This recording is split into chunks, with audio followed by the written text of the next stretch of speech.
नमस्कार बच्चों, मेरा नाम है राहुल और आप देख रहे हैं मैथमेटिक्स क्लास। तो आज हम शुरू करने जा रहे हैं अध्याय 1 रासायनिक समीकरण एवं अभिक्रियाएं भाग 4। भाग 3 हम पहले ही पढ़ चुके हैं। भाग 3 में क्या पढ़े थे एक बार जल्दी से देख लेते हैं।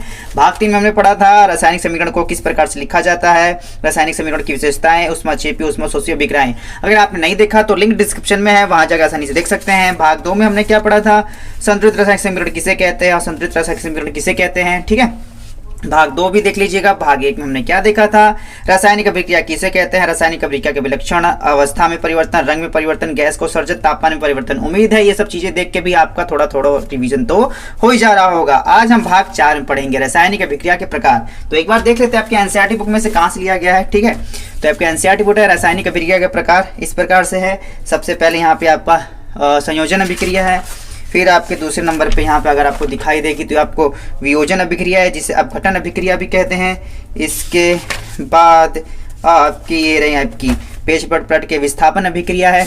ठीक है, और इसके बाद आपकी ये द्विविस्थापन अभिक्रिया है, और इसके बाद उपचयन एवं अपचयन। यहाँ तक आज पढ़ेंगे। एनसीईआरटी बुक का यहाँ से था लेकिन हमने अलग से लिख रखा है, तो यहाँ से इसे पढ़ने की कोशिश करेंगे। सबसे पहले रासायनिक अभिक्रिया के प्रकार, संयोजन अभिक्रिया, वियोजन अभिक्रिया। वियोजन अभिक्रिया के अंदर 3 अभिक्रिया आएंगे, साथ ही साथ पढ़ते रहेंगे और देखते भी रहेंगे कैसे कैसे अभिक्रिया है। विस्थापन अभिक्रिया, ये भी हम पढ़ेंगे, काफी इंपॉर्टेंट है ये वाला भी। द्विविस्थापन अभिक्रिया, उपचयन व अपचयन अभिक्रिया। तो चलिए स्टार्ट करते हैं सबसे पहले संयोजन अभिक्रिया से।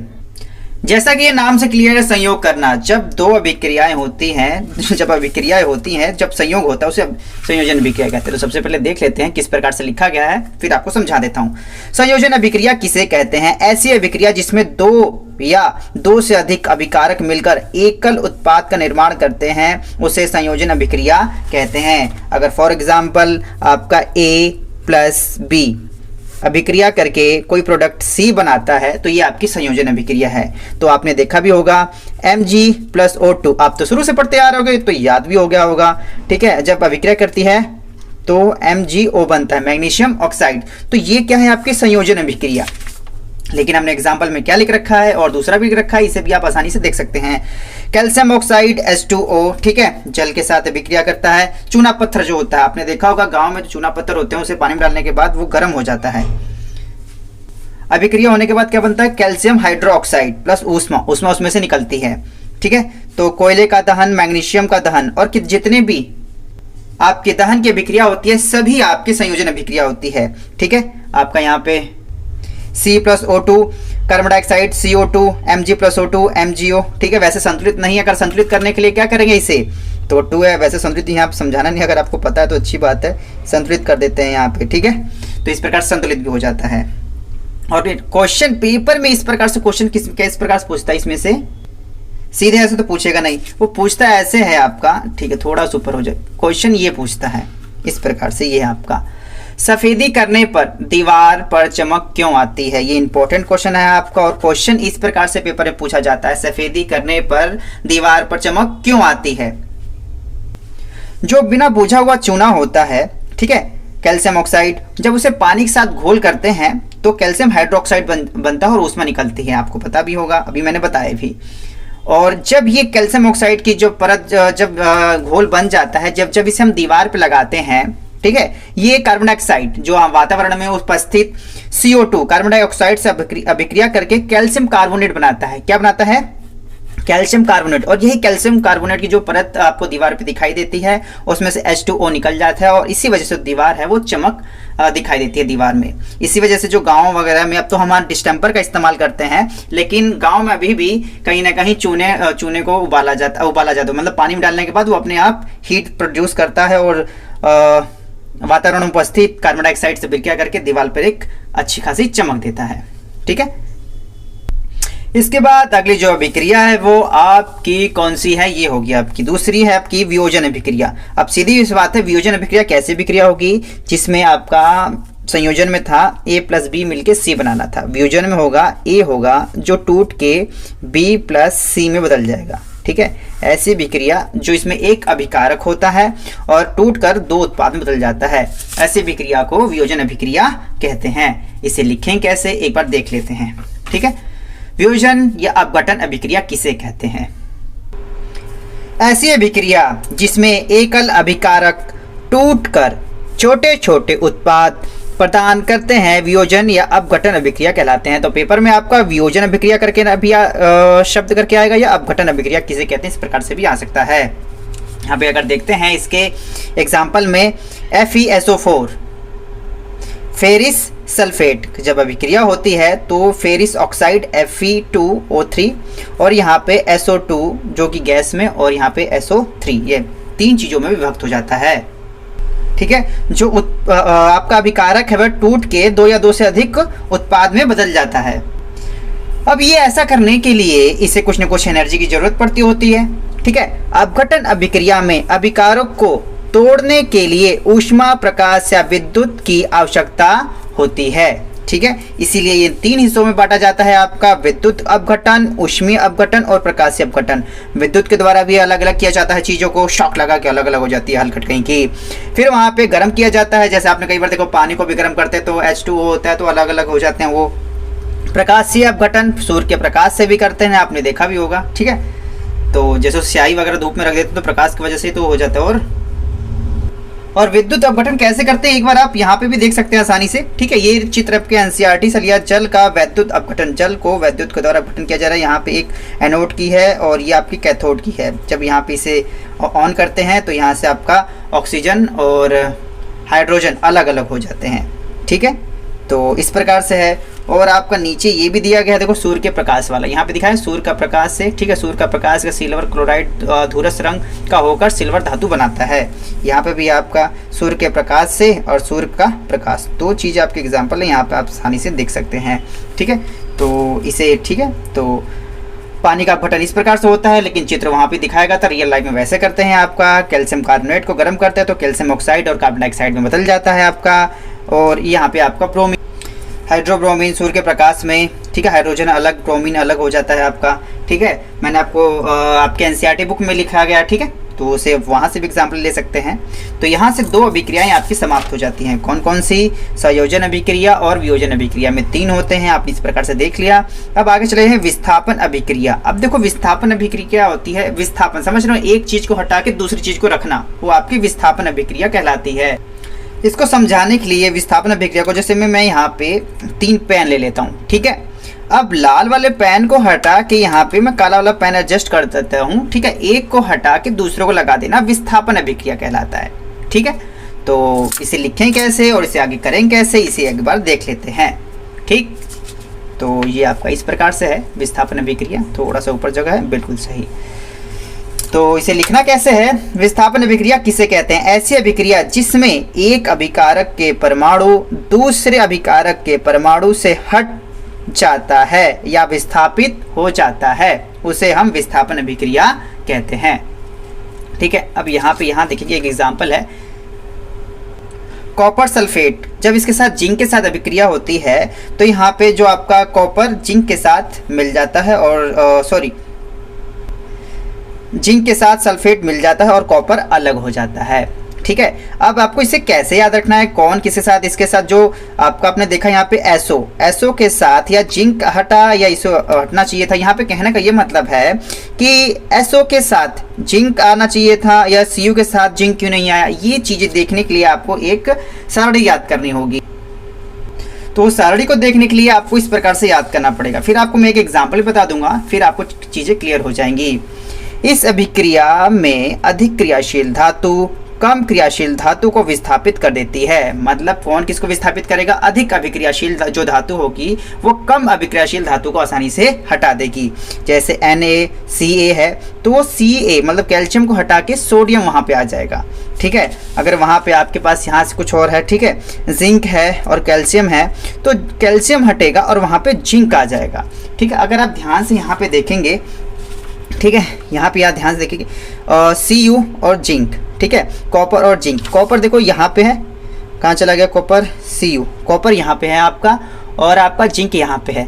तो अधिक अभिक्रियाशील जो धातु है आपकी, ऊपर ज़्यादातर अभिक्रियाशील धातु होती है, तो ये कॉपर हटा के जिंक आ जाएगा वहाँ पे, कॉपर को हटा के जिंक आ जाएगा। अब यहाँ से देखेंगे तो यहाँ पे आपका कॉपर हट जाता है यहाँ से और यहाँ पे जिंक आ जाता है। यहाँ पे कॉपर अलग होता है, जिंक आ जाता है। तो अधिक अभिक्रियाशील, जितने भी ऊपर आपकी ज़्यादातर चीज़ें हैं वो ज़्यादा अभिक्रियाशील हैं और नीचे जैसे कम अभिक्रियाशील धातु होती चली जाती हैं। इसे याद करना होगा। आप कैसे याद करेंगे, वहाँ पे एक ट्रिक है दिया गया, हमारे स्कूल में कराया गया था और शायद आपके स्कूल में लगभग ऐसे ही कराया जाए। ठीक है, देखते हैं कैसे इसे याद करेंगे। पहले potassium, sodium, calcium, magnesium, aluminium, zinc, लोहा, लेड, ठीक है, हाइड्रोजन, कॉपर, पारा, सिल्वर, गोल्ड। ये चीज़ आपके एनसीईआरटी बुक में देखोगे तो ये चीज़ वहाँ पे थोड़ी सी मतलब अगले चैप्टर में देखेंगे। यहाँ विस्थापन अभिक्रिया कहते हैं, लेकिन विस्थापन अभिक्रिया के नीचे उन्होंने नहीं ये लिख रखा है, जिंक तथा लेड कॉपर की अपेक्षा अधिक अभिक्रियाशील तत्व है, वे कॉपर को उसके यौगिक से विस्थापित कर देती है। अब कितने ज़्यादातर अभिक्रियाशील धातु हैं ये इन्होंने यहाँ पे नहीं लिखा है, वो अगले चैप्टर में है, लेकिन आप यहाँ से अभी भी याद कर लेंगे तो ये जो आपका अभिक्रिया है वो आसानी से और याद हो जाएगा। जैसे काना, कार, मांगे, अल्टो, जैन, फरारी, ठीक है, प्रभु या फिर भी लगा सकते हैं, फिर भी है क्यों, हैंग, सिल्वर, ऑडी, फिर भी है क्यों, हैंग, सिल्वर, ऑडी, काना, कार, मांगे, अल्टो, जैन, फरारी, फिर भी है क्यों, hang, silver, Audi, hang, silver, Audi. ठीक है, का से हो जाएगा आपका पोटेशियम, ठीक है, ना से हो जाएगा आपका सोडियम, कार से हो जाएगा कैल्शियम, मांगे का हो जाएगा मैग्नीशियम, अल्टो होता है मतलब एल्यूमिनियम, जैन से हो जाएगा जिंक, फरारी जो Fe से होता है हो जाएगा लोहा, फिर भी होता है, फिर भी हो जाएगा लेड, पी भी होता है ना लेड, और आपका है का हाइड्रोजन, क्यों से आपका Cu, क्यों से कॉपर, हैंग को हो जाए Hg से होता है उसका होता है पारा, ठीक है, सिल्वर Ag को होता है सिल्वर, ठीक है, ऑडी से आपका Au जिसको हम कहते हैं गोल्ड। और इसे याद बहुत ही जरूर बच्चों कर लेना, लाइन से याद करना बहुत ही जरूरी है। ठीक है, कि आपने देखा होगा कि पेपर में जब ये आएगा आपका तो ऐसी ही अभिक्रिया होगी, उसमें कहेगा इसे विस्थापित कीजिए। तो विस्थापित करने के लिए आपको अगर ये श्रेणी पता होगी तभी आप विस्थापित कर पाओगे, नहीं तो नहीं कर पाएंगे। ठीक है, इसे जरूर एक बार याद कर लेना या तो नोट डाउन कर लेना, ठीक है, जिससे आपको याद हो जाए। आपकी अगली अभिक्रिया है द्विविस्थापन अभिक्रिया। ठीक है, विस्थापन अभिक्रिया, द्विविस्थापन। अब देखो द्विविस्थापन अभिक्रिया में क्या होता है, अब यहाँ पे अब दो पेन, अब यहाँ पे एक और पेन चाहिए मेरे को, वो मेरे साथ दिखाई नहीं दे रहा है, तो भाई साहब एक और पेन, ये हमारे बगल में स्केच है, स्केच से मिल जाता है हमारे पास ये। ठीक है, द्विविस्थापन अभिक्रिया में क्या होता है, विस्थापन अभिक्रिया में था कि इसको हटा के ये वाला आ जाएगा, बस यही हो जाएगा। लेकिन द्विविस्थापन अभिक्रिया में क्या होता है, ये वाला इसके पास चला जाएगा, ये वाला इसके पास चला जाएगा, द्विविस्थापन अभिक्रिया होती है इसे। ठीक है, उम्मीद है चीज़ें क्लियर और साफ समझ में आ रही होगी। ठीक है, तो इसे लिखें कैसे, द्विविस्थापन अभिक्रिया किसे कहते हैं और क्या चीज़ है, स्वतः ये आगे चलते हैं। ये आपका इस प्रकार से है, ये इस प्रकार से। ठीक है, आप पर आ जाओ, बहुत अच्छा, यहाँ पे 2 लगाना और यहाँ पे 4। ठीक है, अब सही है। संयोजकता का चैप्टर आपने 9th क्लास में पढ़ा था। ठीक है, जिसकी जैसे संयोजकता होती है उस हिसाब से उस पर आयन होता है। तो सोडियम पे यहाँ पे +1 आयन होता है। ठीक है, सल्फर ऑक्साइड यहाँ पे -2 आयन होता है। ठीक है, और बेरिलियम पे आपका बेरिलियम पे होता है यहाँ पे भी +2। ठीक है, और क्लोरीन पे होता है आपके -1। ठीक है, अब ये देखो जब यहाँ पे द्विविस्थापन अभिक्रिया होगी तो प्लस माइनस इक्वल होना चाहेंगे हमेशा। ठीक है, इसीलिए जो आपका बेरिलियम होता है, ठीक है, सल्फेट होता है, वो आपका बेरिलियम से मैच कर जाता है, और जो आपको सोडियम होता है वो आपको क्लोरीन से मैच करता है। ठीक है, जो सोडियम होता है आपका क्लोरीन से मैच करता है, और जो आपका सल्फेट बेरिलियम होता है वो आपको सल्फेट से मैच करता है, या जो सल्फेट है वो आपका बेरिलियम से मैच करेगा। ठीक, और ये द्विविस्थापन अभिक्रिया से बन जाता है बेरिलियम सल्फेट और ये सोडियम क्लोराइड NaCl, जिसे हम साधारण नमक भी कहते हैं। ठीक है, तो ये थी आपकी द्विविस्थापन अभिक्रिया। अब आगे चलते हैं, द्विविस्थापन अभिक्रिया के बाद ये हो गया आपका, चलते हैं उपचयन एवं अपचयन अभिक्रिया। उपचयन एवं अपचयन, ठीक है, तो आपका NCERT बुक में भी देखो 1.2.5 में उपचयन एवं अपचयन अभिक्रिया दिया गया है। ठीक है, यहाँ पे कुछ बर्नर है, तिपाई है, जाली पर रखा गया है, कॉर्क चूड़ युक्त चाइना डिश रखी गई है। यहाँ पे कॉपर चूड़ की सतह पर कॉपर ऑक्साइड की तली पर काली परत चढ़ाई जाती है। यह काला पदार्थ क्यों बना? यह कॉपर ऑक्साइड कॉपर में ऑक्सीजन के योग से बना है, ऑक्सीजन के योग से। ठीक है, अब नीचे आप देख लेते हैं, यहाँ पर अगर एक एग्जांपल है तो यहाँ पे कॉपर में ऑक्सीजन ज़्यादा अभिक्रिया करती है, कॉपर ऑक्साइड की काली परत चढ़ जाती है आपकी। और नीचे है आपका कॉपर ऑक्साइड पे जब हाइड्रोजन के साथ अभिक्रिया करते हैं तो कॉपर अलग और H2O जो जल होता है वो अलग हो जाता है। अभिक्रिया के समय जब किसी पदार्थ में ऑक्सीजन की वृद्धि होती है तो कहते हैं उपचयन, तथा जब अभिक्रिया में पदार्थ में ऑक्सीजन का हाथ से ऑक्सीजन की कमी होती है तो उसे कहते हैं अपचयन। ऑक्सीजन जुड़ गया तो ये आपका उपचयन कहलाया। ऑक्सीजन इसमें से हट गया, देखो इसमें से ऑक्सीजन हट गया तो आपका अपचयन कहलाया। ठीक है, तो इसे हम लिखें कैसे, एक बार इसे भी देख लेते हैं अपनी नोट्स की सहायता से। पेज पलटते हैं और ये यहाँ पे है आपका। ठीक है, मैंने इस हिसाब से लिखा है।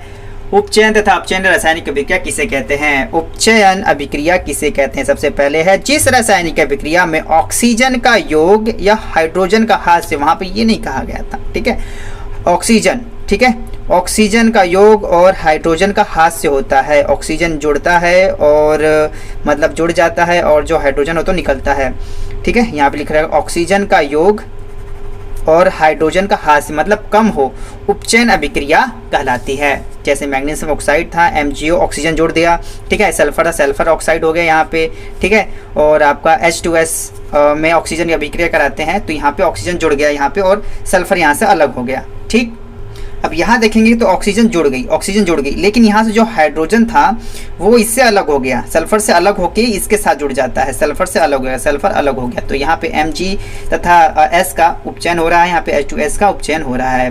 तो ऑक्सीजन का योग और हाइड्रोजन का हास्य होता तो ऐसी अभिक्रिया को उपचयन अभिक्रिया कहते हैं। अपचयन जस्ट इसका उल्टा ही होता है आपका। ठीक है, अपचयन अभिक्रिया किसे कहते हैं? जिस रासायनिक अभिक्रिया में ऑक्सीजन का हास्य, ऑक्सीजन का हास्य, ऑक्सीजन का हास्य और हाइड्रोजन का योग, हाइड्रोजन का योग हो तो उपचयन अभिक्रिया कहला सकती है। सॉरी, अपचयन अभिक्रिया।